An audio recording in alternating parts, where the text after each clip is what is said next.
గోడ పక్కనే వెలుగుతాయా దీపాలు? కళ్ళల్లో కూడా. మరి శరీరానికేనా వెలుతురు? మనసుకు వద్దు? స్పర్శ కేవలం ఆనందం కోసమేనా? ఓదార్పు కోసం కూడా.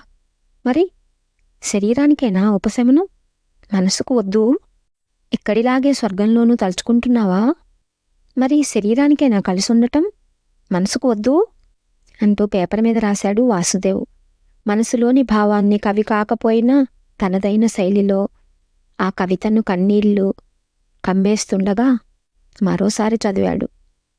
కొరియర్ బాయ్ తెచ్చిన లెటర్ కవర్లోనే ఈ లెటర్ను పెట్టి, చూశావా సుధీ, ఇద్దరం ఒకే కవర్లో ఎలా ఇమిడిపోయాము అంటూ కళ్ళు తుడుచుకున్నాడు. పిల్లల దగ్గర నుండి ఫోన్లు, అనేక దేవాలయాల నుండి ఆశీర్వదిస్తూ ఫోన్లు, వికలాంగుల అనాథాశ్రమం నుండి ఫోన్లు, పుట్టినరోజు శుభాకాంక్షలు.